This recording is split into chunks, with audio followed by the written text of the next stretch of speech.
Today, I'm going to go over your spending and savings rate and what the relationship is to help you reach financial independence.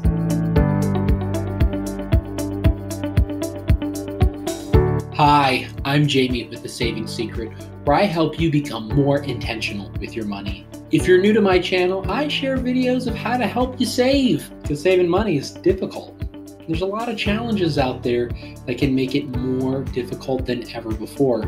But I help you organize it, make sense of the news, and help you build lasting wealth. Last week, I shared a video about uncovering your top 5 strengths, and not only how to identify them, but how to find them. So if you haven't seen that and you're interested, be sure to check out this video. But I post new videos every Thursday, so you're gonna wanna make sure you hit that subscribe button so you won't miss any of the latest content. Be sure to smash that like button. It really helps me out. It helps the channel out. It especially helps struggling and small YouTubers who are continuing to try to grow their channel. So I really appreciate it is to hit that like button. So without further ado, let's jump into figuring out what is your spending rate. Spending rate is the amount of money used from your income as a portion to take care of your expenses. For example, if you spend $6,000 a month and you make $8,000 a month, you have a spending ratio or spending rate of 75%. The inverse of that is your savings rate. So you would save $2,000 of that $8,000, meaning you have a 25% savings rate. So my question for you is 25% a good savings rate?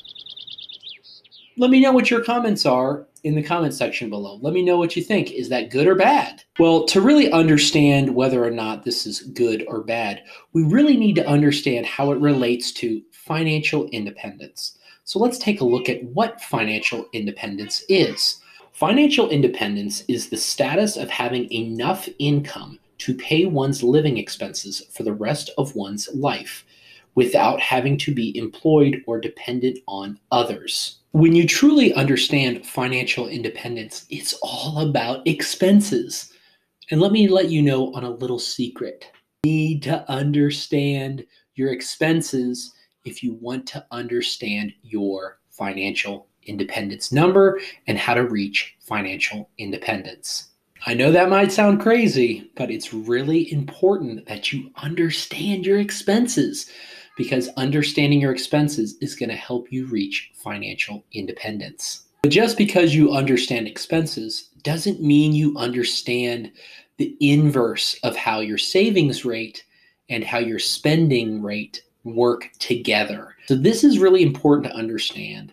And once you understand the relationship, you can really move forward and help yourself financially. So let's take a peek at it. Spending ratio is the money that you need today on expenses, taxes, and servicing your debt. Your money that you're going to need for your savings, that is what you're going to need for the future. And when you understand this relationship, you can build wealth. Today, I'm not going to go over understanding what the financial independence number of your savings rate is and how quickly you can reach financial independence by identifying your exact number. That's going to be for another video. Today, my focus is going to be on expenses and what you can do to lower your expenses. Because obviously, when you lower expenses, you increase your savings rate, and that's the goal. So the biggest place that you need to lower your expenses is to evaluate your debt situation.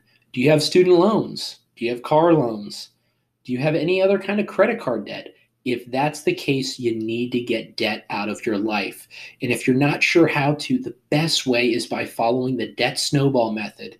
And if you're not sure how to do that, check out this video right here. I've gone through step by step of how to eliminate your debt using the debt snowball method, and that's the best way to eliminate debt.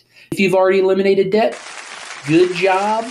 You are on the road to building financial security, but you're not out of the woods yet. You still should look for ways of cutting your expenses. One way that I cut my expenses that I'm pretty proud of is my cell phone bill.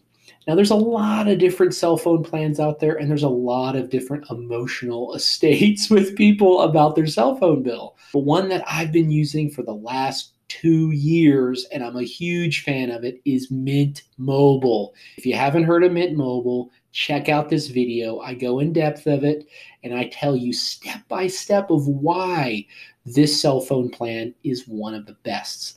It costs me less than $15 a month for cell phone service. If you're paying more than $50 a month for cell phone service, you are absolutely paying too much for cell phone service. That is a fact. Lowering your cell phone bill is just one of the ways to lower your bills. There's other things you can look at, whether it's in transportation, whether it's in your housing cost, or whether it's in your food budget. Please share in the comments section below what are some things that you do to lower your bills.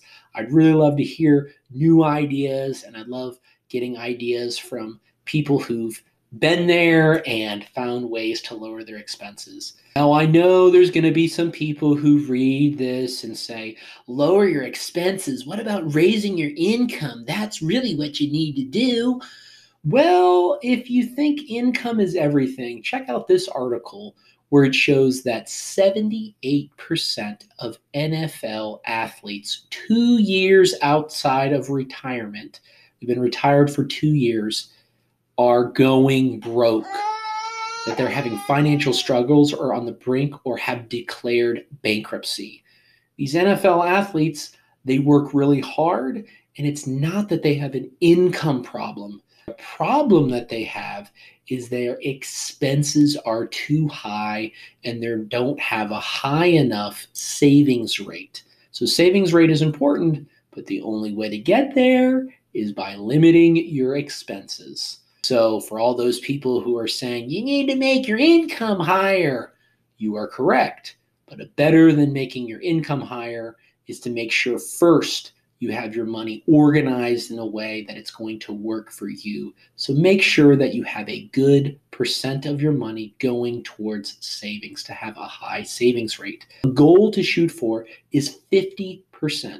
This is something that I currently have, and it's something that, if you're curious, I've done a whole video of what I do to help increase your savings rate. But again, find ways to increase your savings rate, and this is going to help you reach financial independence. Thank you so much for checking out this video. It's been my 49th video on YouTube, and I'm really excited to launch my 50th video next week. So be sure to hit that subscribe button. Be sure to smash that like button. And until next time, have a great day, and feel free to check out some of my other videos. Thank you so much for watching, and have a great day.